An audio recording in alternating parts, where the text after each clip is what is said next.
2025 के लिए तेजस्वी की नई चाल, नए प्लान के जरिए पाएंगे सीएम की कुर्सी। नमस्कार, कैपिटल टीवी बिहार का स्पेशल शो बिहार का चौसर देख रहे हैं आप और मैं आत्मजा आपके साथ। विधानसभा चुनाव को लेकर तेजस्वी यादव काफी सीरियस नजर आ रहे हैं। जी हाँ, 2020 के चुनाव में भले ही तेजस्वी कुर्सी से चूक गए हो, लेकिन 2025 में फतह के लिए तेजस्वी कोई कोर कसर नहीं छोड़ना चाहते। लगातार राजद नेताओं कार्यकर्ताओं की बैठकें हो रही है। तेजस्वी ने आभार यात्रा का पहला चरण भी पूरा कर लिया। अपने से यात्रा में तेजस्वी ने न सिर्फ कार्यकर्ताओं से संवाद किया, बल्कि अपनी बातें कही और उनकी बातों को सुना भी। उन्होंने 17 महीने के अपने कार्यकाल की उपलब्धियां गिनाई, फिर कार्यकर्ताओं से सुनकर जो कुछ भी समझा उसे मंगलवार को अपने नेताओं से साझा कर दिया। फिर फैसला सुना दिया कि सफलता के लिए सदस्यता अभियान जो है भाजपा के तर्ज पर शीघ्र शुरू किया जाना चाहिए। दरअसल तेजस्वी 2025 की सफलता से चूकना नहीं चाहते। 2020 की मामूली चूक उन्हें अब तक खलती है। बता दें, अपने दम पर सत्ता के करीब महागठबंधन को 110 सीटों तक पहुंचाने का श्रेय तो उन्हें जाता है, लेकिन उनके मन में इस बात का दुख रहता है कि कांग्रेस को यदि 70 सीटें ना दी होती तो शायद स्थिति दूसरी हो सकती थी। तेजस्वी ने फिर भी प्रयास नहीं छोड़ा था। उन्होंने कामयाब होने के लिए एआईएमआईएम के 5 में से 4 विधायकों को तोड़कर 114 तक महागठबंधन के विधायकों की संख्या पहुंचा दी। अब मंजिल महज 8 कदम ही दूर थी। तेजस्वी के पिता और राजनीति के चाणक्यों में शुमार लालू प्रसाद यादव ने तेजस्वी की ताजपोशी के लिए दिमाग लगाया। मौके की तलाश में लगे लालू के सामने भाजपा के सहयोग से बनाने जा रहे नीतीश कुमार को लंगड़ी मारने का सुयोग था।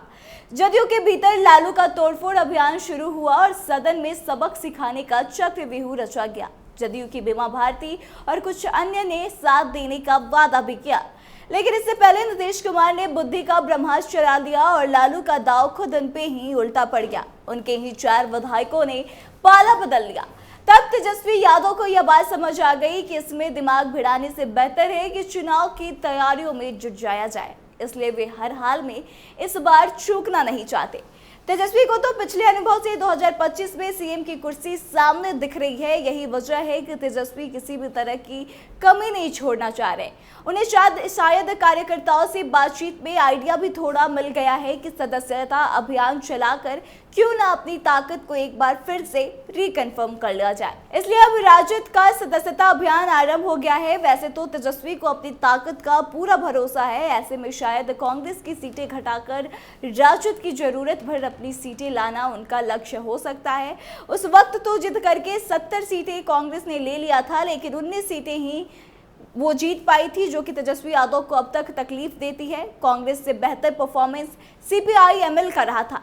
ऐसे में शायद तेजस्वी यादव सोच रहे हैं कि क्यों ना उसे ही 4-5 और सीटें इस बार बढ़ाकर दे दिया जाए। तेजस्वी विधानसभा के चुनाव में इस बार कई बड़े फैसले भी ले सकते हैं। शायद वो अपने दर्जनों से अधिक विधायकों का पत्ता भी काट सकते हैं, तो इसमें कोई आश्चर्य की बात नहीं है।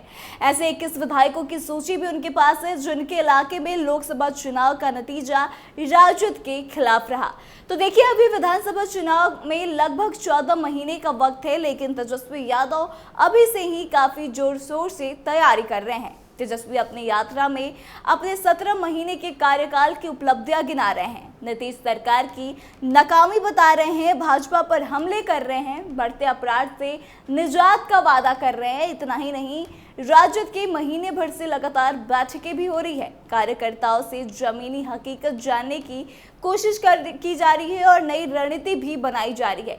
अपने लोगों को टास्क दिया जा रहा है, मतलब कि तेजस्वी यादव टास्क दे रहे हैं और जो सदस्यता अभियान की शुरुआत होनी है वह भी विधानसभा चुनाव का एक टास्क ही है।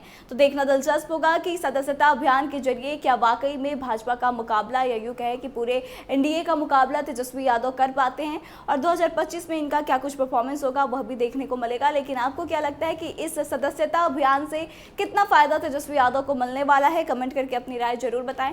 वीडियो को शेयर करें और आगे की तमाम अपडेट्स के लिए देखते रहे कैपिटल टीवी बिहार। धन्यवाद।